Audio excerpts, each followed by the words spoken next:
Mine is just to be as actively present for whatever is up. Well, I keep reflecting back, just in listening to you, and hearing the non linear way that things, the influences, how can we know what's important, what's not, in other words, that shape the our ability to be present. And I keep going back to the early impress of the circus and what you described about the bodies. And the gift, you see, this is the kinesthetic thing that to me is so critical and is not really recognized or becomes hyper-athletic or whatever, is that you were able to feel when he put the pelvis there, that you were able to feel that. You see, that's a real gift. It's not cerebralizing, it's a kinesthetic impact, or impress, let me put it that way, of that you felt the movement, and that and I hear what you're saying, like when you were talking about the circus, of absorbing the incongruities and the shapes and the this and the that and the and we don't know how is that going to manifest itself later on, the trajectory, the choices that are being made behind the scene, that there's this gift. And then, you manage to meet the yogi guy, or you manage to meet this, or you go into this situation, and you go into the TB thing, and you're defiant.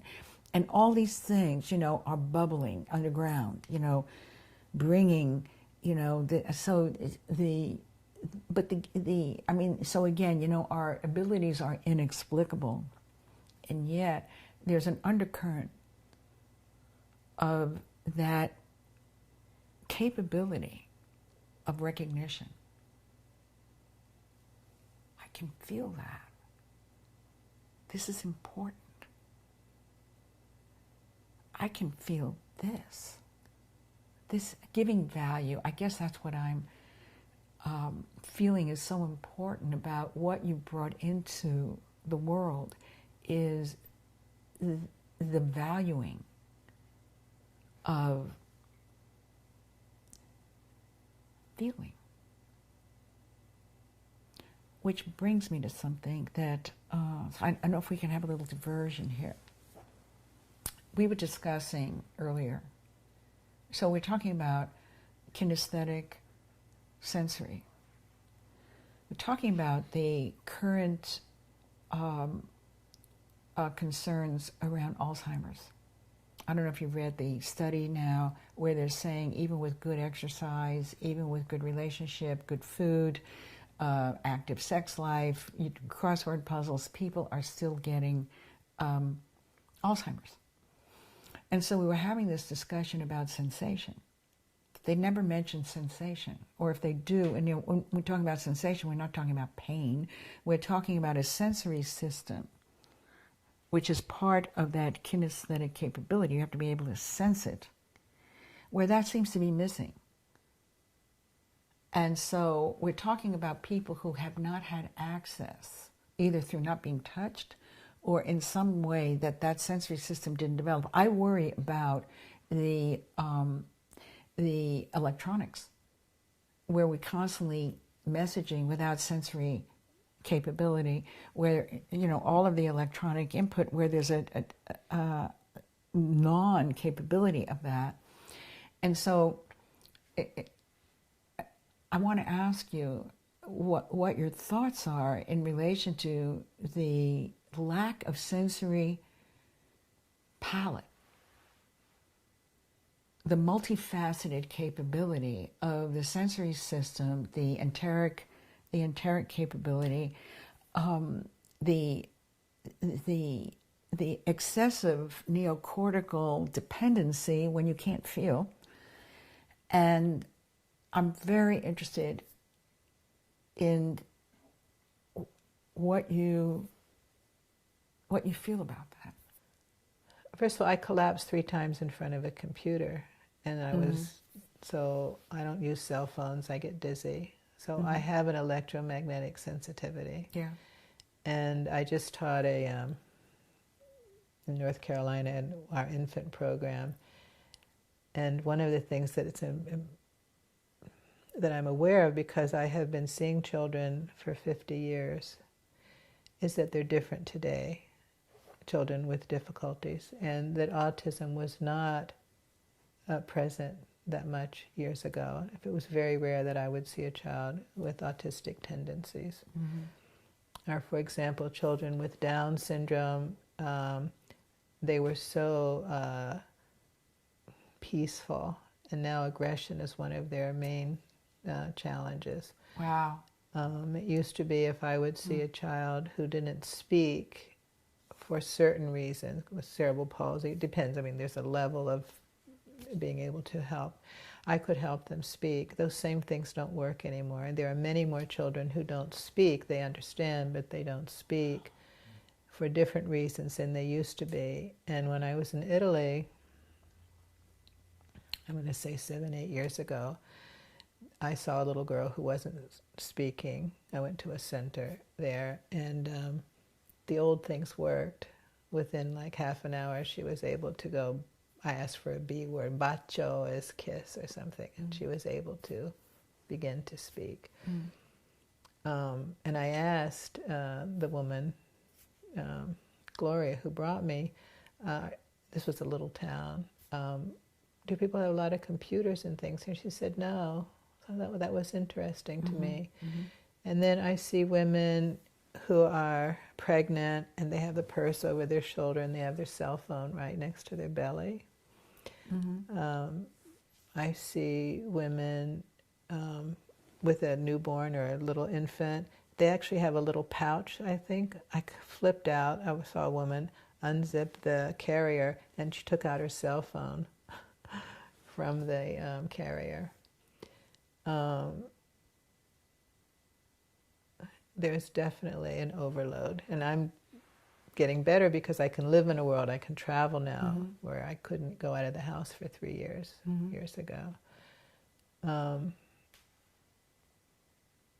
That's one side. So I definitely feel there's electromagnetic problems that our children are showing.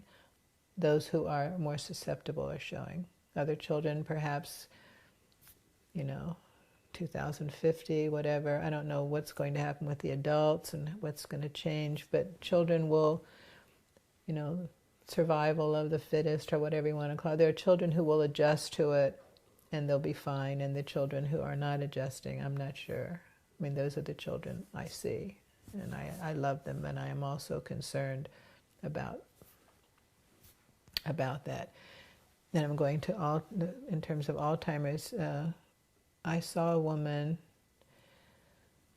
who was living with her daughter because she couldn't live alone anymore, and mainly sleeping all day, some confusion. I saw her only a few times, and she started getting up and being active and all that. It diminished greatly, the Alzheimer's. By bringing in this inner cellular communication within her body, in particular her brain-body connection at a cellular level. It was quite extraordinary how she emerged out of so much veiling. Okay, what I think is very important is this, that you as a field, that when you are in a situation, the person is tuning to your field. In other words, that everything that you have developed is in your demeanor, is in your touch, so in other words, the methods are one thing, but the presence is another. In other words, that is the method. That is the method, exactly. So and this again is one of the reasons that I've wanted to do these series of interviews, because I feel that something is getting diluted, washed away, and I'm saying stop. We can't lose certain values. What I'm struck with in your discussion is there are different ways of describing this. One of the ways would be the empathic capacity.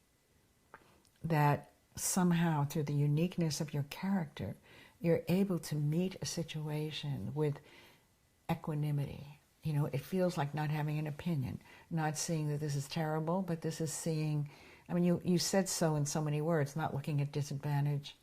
Well, I'm looking for why this person, in a way, is born and why they have come to teach me in that moment. Yeah, okay, so there you are. What is their gift? What is my gift to each other? You know, it's interesting because a friend of mine works with a young man who has a congenital disease of blind. He was born blind. The disease makes you deaf and psychotic. And I really want to work with him for that very reason. What are we going to learn? What gift am I to receive? And what can happen here? Just sensing that. So if you were to look into the future, my last question to you, if you were to look into the future as an elder,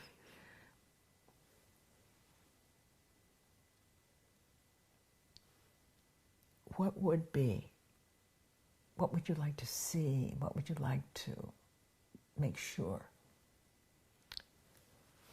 It's interesting. I, in some ways, don't look into the future.